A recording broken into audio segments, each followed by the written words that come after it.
3000 రూపాయల పెన్షన్ పెంచి మీ చేతుల మీదుగా మాకు అందించడానికి కాకినాడ విచ్చేసినందుకు మా పెన్షనర్లు అందరి తరపున మీకు స్వాగతం సుస్వాగతం అన్నా. అన్న నా పేరు కృష్ణవేణన్న, మా ఆయన గారి పేరు గోకా విజయ్ కుమార్ అన్న. నాకు 2 పిల్లలు ఉన్నారన్న. అయితే ఆయన ఉన్నప్పుడు మమ్మల్ని ఎంతో సంతోషంగా చూసుకునేవారన్న. 2021లో సెకండ్ వేవ్ లో ఆయన కరోనా వచ్చిందన్న. కరోనా కారణంగా 15 రోజులు ఆయన హాస్పిటల్లో ఉన్నారన్న.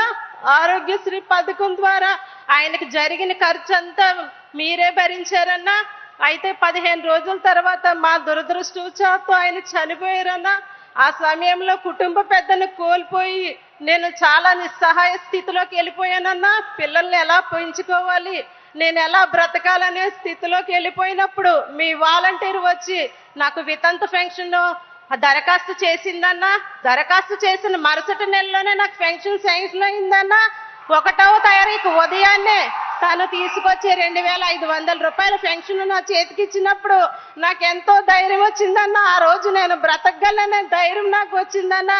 ఆ రోజు పెన్షన్ 2500 రూపాయలు తీసుకొని ఇంటికి నెలకి సరిపడా నిత్యావసర వస్తువులు కొనుక్కున్నానన్నా.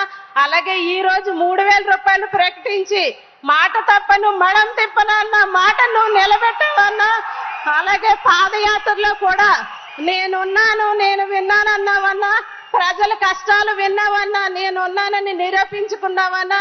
నీకు ధన్యవాదాలన్నా. అలాగే కరోనా సమయంలో 50,000 రూపాయలు నష్టపరిహారం ప్రకటించావన్నా. ఆ 50,000 రూపాయలు కూడా నాకు అందిందన్నా. దాంతో నేను చిన్న రైస్ షాప్ పెట్టుకున్నానన్నా. దాని ద్వారా వచ్చే లాభాల్లో మీ స్ఫూర్తితోనే నాలా ఎవరైతే ఇబ్బందుల్లో ఉన్నారో వారికి సహాయం చేయటానికి నేను ఉపయోగిస్తున్నానా. ఇది కేవలం మిమ్మల్నే స్ఫూర్తిగా తీసుకొని నేను ఈ పని చేస్తున్నానని నేను తెలియజేస్తున్నానన్నా. అంతేకాకుండా మా పెద్ద అబ్బాయికి విద్య దీవెన, వసతి దీవెన, మా చిన్న అబ్బాయికి అమ్మఒడి, నాకైతే వైఎస్ఆర్ ఆసరా 0 వడ్డీ పథకం ద్వారా సుమారు 1,70,000 రూపాయలు నేను లబ్ధి పొందుతున్నానన్నా. అదే కాకుండా మా అత్తగారు కూడా వృద్ధాప్య పెన్షన్ అందుకుంటున్నారన్నా. 18,700 రూపాయలు చేయూత అందుకుంటున్నారన్నా. వైఎస్ఆర్ 0 వడ్డీ ఆసరా పథకం ద్వారా అందుకుంటున్నారన్నా. మీరు చేసిన ఈ మేలుకి ఆవిడ మా మీద ఆధారపడకుండా తన కాళ్ళ మీద తన బతకడానికి సహాయపడుతుందన్నా. అలాగే చీకటిలో ఉన్న ఎంతో మంది జీవితాల్లో మీ నవరత్నాలు పథకాల ద్వారా వెలుగులు నింపుతున్నారన్నా. మీకు మా ధన్యవాదాలన్నా.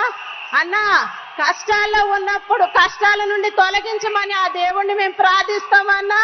ఆ దేవుడే మీ రూపాల్లో ఉండి మా కష్టాలు అన్ని తీరుస్తున్నారన్నా.